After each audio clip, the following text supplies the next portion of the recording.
First video చూడండి. मैं इतनी मेंटल प्रेशर में थी ना, मेरा बीपी 180 शूट कर गया था। इतने ज़्यादा मेंटल प्रेशर में आ गए थे हम। मैं मई से लेके पढ़ रही थी अपना ड्रॉप ईयर के लिए। पूरा साल मैंने 13 घंटे पढ़े हैं और क्या मिला है मुझे? कुछ नहीं मिल रहा क्योंकि एजुकेशन फेल है। ప్రెసెంట్ నీట్ ఎగ్జామ్ రాసే స్టూడెంట్స్ పరిస్థితి ఎలా ఉంది? బీపీ 180, 120 ఉండాల్సిన బీపీ 180. వాళ్ళ ఏజ్ అంతా 16, 17, మహా అయితే 18. 2 సంవత్సరాలు కష్టపడి అప్పటికి రాకపోతే మళ్ళీ 1-2 ఇయర్స్ గ్యాప్ తీసుకుని కష్టపడి ప్రిపేర్ అయిన ఎగ్జాము ఎవడో నార్మల్గా లీక్ చేసి పడేస్తే ఎలా ఉంటుంది? ఫర్ ఎగ్జాంపుల్ మన పిల్లల్నే తీసుకోండి, ఎంత కష్టపడి ప్రిపేర్ అవుతారు కాంపిటేటివ్ ఎగ్జామ్స్ అంటే. అటువంటి పేపర్ని నార్మల్గా ఏదో జార్ఖండ్లో, బీహార్లో లీక్ చేసి పడేస్తే మన పరిస్థితి ఏంటి? యాక్చువల్గా ఇది ఫస్ట్ టైం కాదు లీక్ అవడం. 2024లోనే లీక్ చేశారు. 2024లోనే వీళ్ళ మీద సరైన యాక్షన్స్ తీసుకుని ఉంటుంటే ఈరోజు ఈ పరిస్థితి వచ్చిండేది కాదు. 10,000 మంది జంతర్ మంతర్లో ఆ నిరసన చేయాల్సిన అవసరం లేదు. వాళ్ళకి ఏంటంటే పని, కాలేజీల్లోకి వెళ్ళి స్కూల్లోకి వెళ్ళి చదువుకోవాల్సిన వాళ్ళకి రోడ్ల మీద తెచ్చి నిరసన చేసేలా చేస్తున్నారు. ఇది ప్రభుత్వం ఫెయిల్యూరే. మీరు ఏమైనా అనుకోండి, ఇది మాత్రం ప్రభుత్వం ఫెయిల్యూరే. అంటే ఇప్పుడు ఏంటండి, ప్రతిసారి మాకు ఏం కావాలన్నా సరే నిరసన చేయాలా? నిరసన చేస్తే కానీ చేయరా? 5 years మీరు మమ్మల్ని బాగా చూసుకుంటారనే కదా మిమ్మల్ని ఎలక్ట్ చేసుకునేది. అటువంటిది ప్రతిసారి ఈ 5 yearsలో ఒక 500 times మీ దగ్గరకు వచ్చి నిరసన చేస్తే మీరు మారుస్తారా? 2024లో మీరు ఎందుకు చేయలేదు? ఎందుకంటే ఈ లెవెల్లో ప్రొటెస్ట్లు అవ్వలేదు కాబట్టి. అప్పుడు కూడా అలక్ పాండే సార్ వీళ్ళందరూ బయటకు వచ్చారు, కానీ ఈ లెవెల్లో అవ్వకపోవడం వల్ల ఆ రోజు మీరు తప్పుని కరెక్ట్ చేయలేదు. 2024లో ఏమైందో చెప్తున్నానండి. 2024లో సేమ్ నీట్ ఎగ్జామ్ మేలో పేపర్ లీక్ అయిపోతే ఎగ్జామ్ కండక్ట్ చేసేసారు, రిజల్ట్ కూడా ఇచ్చేసారు. రిజల్ట్స్ వచ్చేటప్పుడు 720 out of 720 కొంతమందికి వచ్చింది, 719 వచ్చింది, which is mathematically not possible. అది అందరికీ తెలిసి అప్పుడు నోటీస్ చేయడం మొదలు పెట్టారు, ఎక్కడో తప్పు జరుగుతుందని చెప్పేసి. అప్పుడే అలక్ పాండే సార్ వీళ్ళందరూ బయటకు వచ్చి ప్రొటెస్టులు చేశారు, కానీ ఈ లెవెల్లో జరగలేదు. అది మా తప్పు. ఆ రోజే చేసుంటే ఈరోజు 20 మంది చనిపోకుండా ఉంది పాపం. 20 మంది స్టూడెంట్స్ మీ ఒక్క తప్పు వాళ్ళు పోతున్నారు. అసలు ఒక్కరు చనిపోయినా సరే దాని విలువ మీకు తెలుసా? ఆ తల్లిదండ్రులు పడే బాధ మీకు తెలుసా? ఓకే, ఇప్పుడు కాక్రోచ్ జనతా పార్టీ చనిపోయిన ఫ్యామిలీస్కి 1 crore ఇవ్వాలని చెప్తుంది, బట్ స్టిల్ ఒకవేళ వచ్చిందా అనుకుందాం, కానీ ప్రాణం విలువ 1 crore.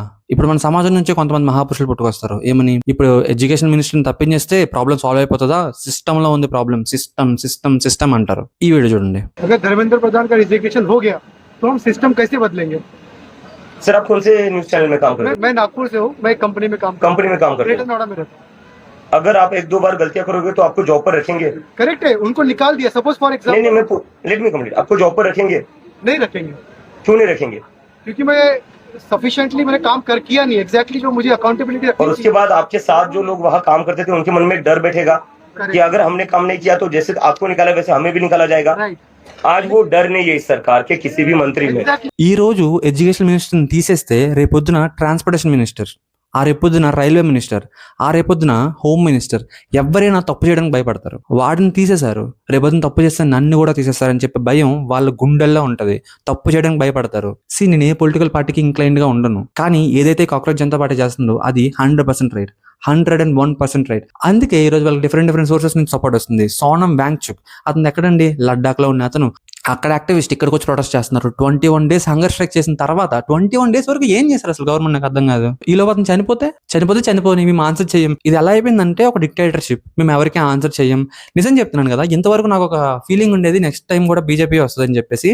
ఈ ప్రొటెస్ట్ తర్వాత I highly doubted next time మాత్రం బీజేపీ రావడం కష్టమే. ఎందుకంటే అంతమంది ప్రొటెస్టులు చేసిన తర్వాత, అంతమంది దెబ్బలు తిని, అంతమంది ఎండలో వానలో గొడుగులు పట్టుకొని ప్రొటెస్ట్ చేసిన తర్వాత మీరు ఆన్సర్ ఇస్తారా? Which is not at all right.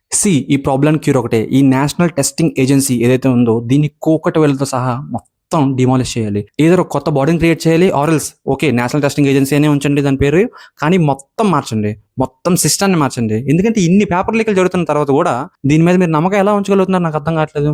So పక్కగా ఎడ్యుకేషన్ మినిస్టర్ ఎవరైతే ఉన్నారో అతనైతే రాజీనామా చేస్తాడు. ఈ ఎన్టీఏ ఏదైతే ఉందో దీన్ని ఏదైతే డిమాలిష్ చేస్తారు, ఆర్ఎల్స్ మొత్తం డీకన్స్ట్రక్ట్ చేస్తారు. సో ఎవరైతే స్టూడెంట్స్ చనిపోయారో వాళ్ళకి 1 crore నష్టపరిహారం ఇస్తారు. ఈ 3 పక్కాగా జరుగుతాయి. మేబీ కొంచెం టైం పట్టొచ్చు, పక్కాగా జరుగుతాయి. మీరు కూడా ఈ ప్రొటెస్ట్ లో పార్టిసిపేట్ చేద్దాం అనుకుంటే నా వీడియో అని చెప్పట్లేదు, నాలాంటి వీడియోస్ ఎవరైతే ఈ టాపిక్ మీద వీడియోస్ చేస్తున్నారో అవి మీ ఫ్రెండ్స్ కి షేర్ చేయండి, సో దట్ రీచ్ పెరుగుతుంది. Thank you. ఛానల్ స్టార్టింగ్ లో ఉన్న సరే చాలా లవ్ చూపిస్తున్నారు. Do subscribe and do like the channel. Thank you.